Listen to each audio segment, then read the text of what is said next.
Bienvenidos al campus virtual del ciclo 2018-2. Soy la profesora Débora Ponce del curso de Educación Cívica y en la semana 2 tocaremos los organismos internacionales de protección a los derechos humanos.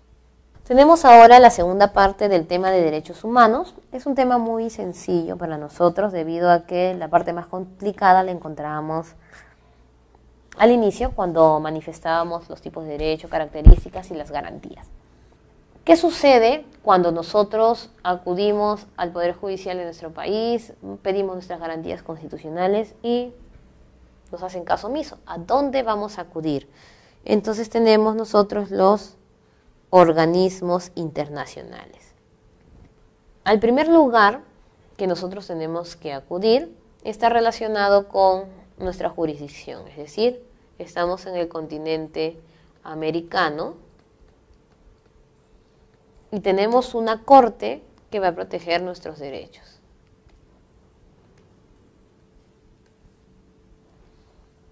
Esta corte es la Corte Interamericana de Derechos Humanos.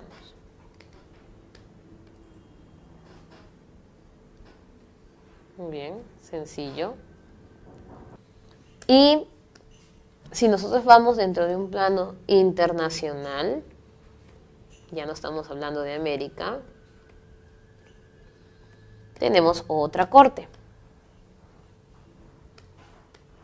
Esta también se llama obviamente corte, pero ya no es interamericana, sino es internacional de justicia. Estamos cambiando derechos humanos por justicia. Entonces, hasta ahí estamos bien. Si nos vulneran nuestros derechos dentro del Perú, tenemos dos cortes, Interamericana de Derechos Humanos e Internacional de Justicia. Pero, si te habías emocionado que podrías ir a las dos cortes, cuando te vulneran tus derechos humanos solamente puedes ir a una. Su nombre lo dice, Corte Interamericana de Derechos Humanos. Entonces, ¿para qué voy a ir a esa corte? Cuando tengo problemas de derechos humanos.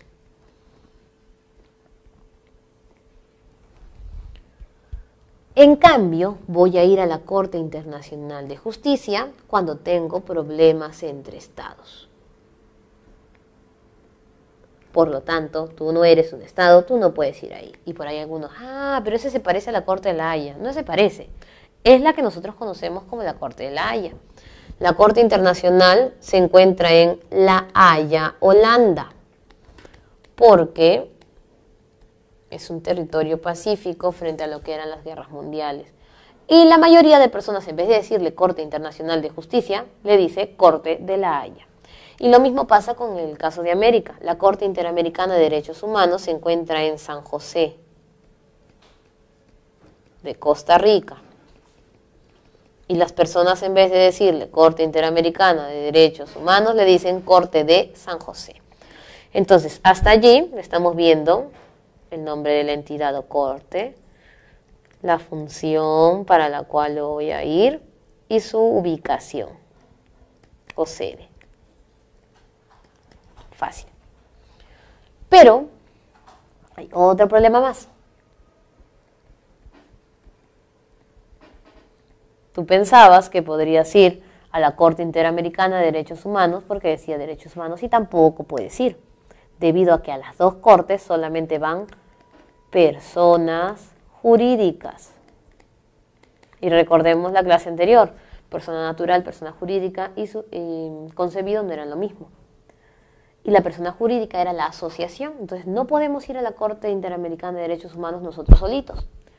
Y obviamente la internacional tampoco porque van estados, y estos estados sí son personas jurídicas.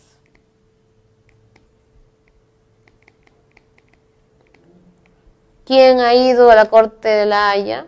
Obviamente que el Perú, ¿no es cierto?, con el tema de Chile, y también ahorita estuvo el caso de Chile y Bolivia.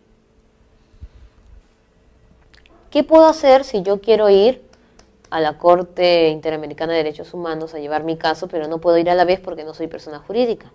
Voy a acercarme a la Comisión Interamericana de Derechos Humanos, que no se encuentra en San José, sino en Washington. También puedo llevar mi carta porque ahora es más fácil todo este sistema.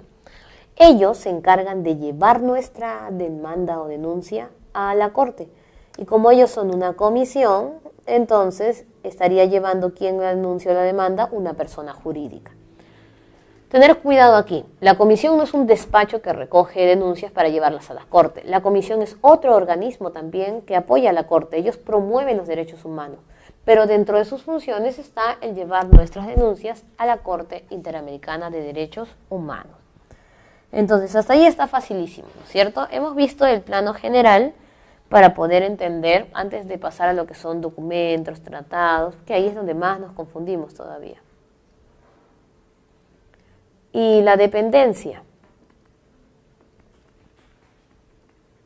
La Corte Interamericana de Derechos Humanos le pertenece a la OEA y la Corte Internacional de Justicia a la ONU.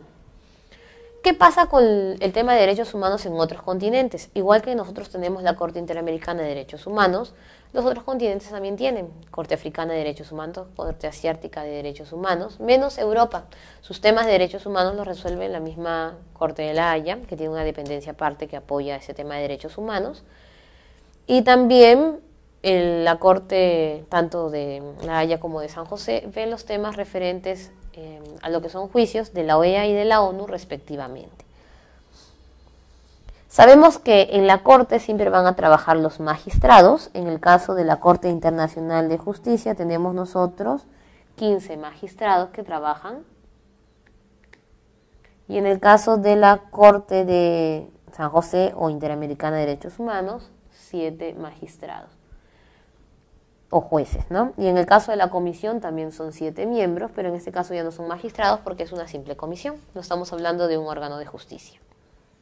Pero estas cortes están sujetas a diferentes cartas o documentos base de los derechos humanos.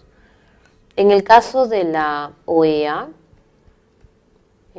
estamos hablando de la Corte Interamericana de Derechos Humanos. Y en el caso de la ONU, estaríamos hablando de la Corte Internacional de Justicia. La ONU se basa en la Carta Internacional de Derechos Humanos. Esta carta tiene la Declaración Universal de los Derechos Humanos, que está compuesta por 30 artículos. Todos tendríamos que tener conocimiento porque aparecían atrás o aparecen atrás de nuestros cuadernos. Generalmente no les prestamos mucha atención, pero es importante conocer cuáles son nuestros derechos. Y también posee los pactos internacionales. Estos pactos internacionales van en función de cada tipo de generación o derecho. ¿Cuál es la diferencia entre la declaración y el pacto? La declaración no es vinculante, es voluntario, es simplemente un documento que te dice cuáles son tus derechos. En cambio, los pactos son vinculantes, nosotros tenemos que cumplirlos y encima tenemos sanciones cuando no cumplimos estos derechos, que es distinto, ¿no? En el caso del Perú, sabemos que la declaración la aprobó el 9 de diciembre del 59, pero recién adopta los pactos el 16 de 1966 de diciembre, 16 de diciembre. Estamos hablando que no era obligatorio para nosotros poseer la participación tanto en la declaración como en los pactos. En el caso de la Convención sobre Derechos Humanos, esta es la que va a regir la Corte Interamericana de Derechos Humanos. Y esta tiene un pacto, que es el famoso Pacto de San José, muy mencionado debido a los temas de las penas de muerte. En este caso, los Estados partes están obligados a hacer cumplimiento de los derechos que se mantienen en la Carta de Organización de los Estados Americanos y a su vez se comprometen a respetar las libertades y ejercer a que todos los estados partes cumplan estos derechos, ¿no? ¿Cuál es el tema con el Pacto de San José? Con el caso de la pena de muerte. Cuando se promulga el Pacto de San José y entra en vigencia en el 78, entonces toda modificación posterior de las constituciones ya no podría retornarse a la anterior que tenían. En el caso del Perú, nosotros teníamos primero la pena de muerte en casos de asesinatos, terrorismo, entre otros, pero luego en la del 93, la Constitución del 93 anula eso y da pena de muerte en caso de guerra, en traición a la patria en caso de guerra y terrorismo. Por lo tanto, si nosotros quisiéramos volver a las penas anteriores de muerte que teníamos en la anterior Constitución, no podríamos porque ya está vigente el Pacto de San José. Estados Unidos mantiene su Constitución sin ninguna modificación, por eso es que ellos todavía poseen esta famosa pena de muerte. Y es como que más o menos así podemos relacionarlo. Ahora, la OEA, en el caso también de apoyo de la Convención Americana de Derechos Humanos, no solamente sustenta el derecho de las personas jurídicas o personas naturales, sino también tiene en parte un tipo de trabajo como la Corte Internacional de Justicia. ¿En base a qué? A su Carta Democrática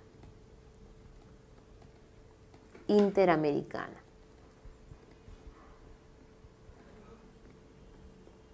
La Asamblea Especial, en sesión especial de la OEA, determinó que ningún país miembro de la OEA puede vulnerar la democracia.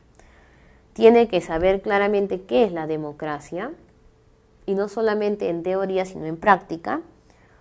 Tiene que tener mecanismos de participación ciudadana, que vamos a ver nosotros en la próxima clase, y además de ello, tiene que, en todos los campos de acción, sustentar el valor de la democracia. Un país que no ha hecho caso a lo que dice la Carta Democrática es Venezuela.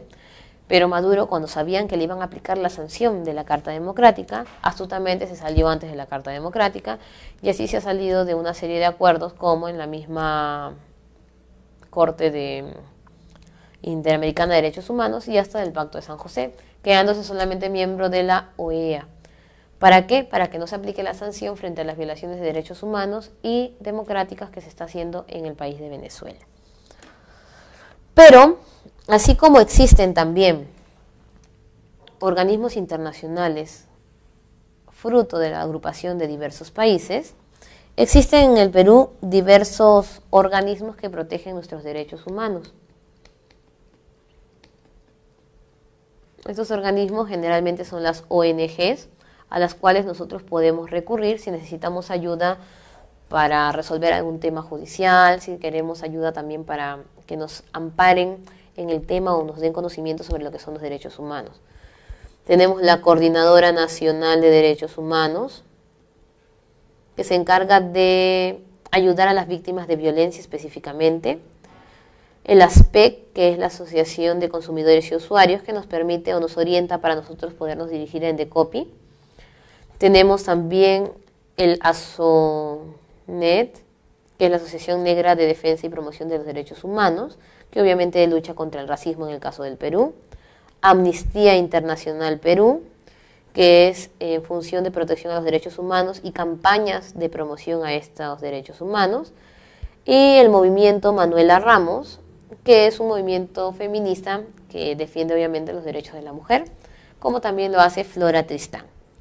En este caso son ONGs, no es una obligación del Estado tener ONGs que protejan los derechos humanos, pero siempre estas ONGs nos ayudan a nosotros en los espacios y aspectos que el Estado a veces no puede llegar para el tema de derechos humanos.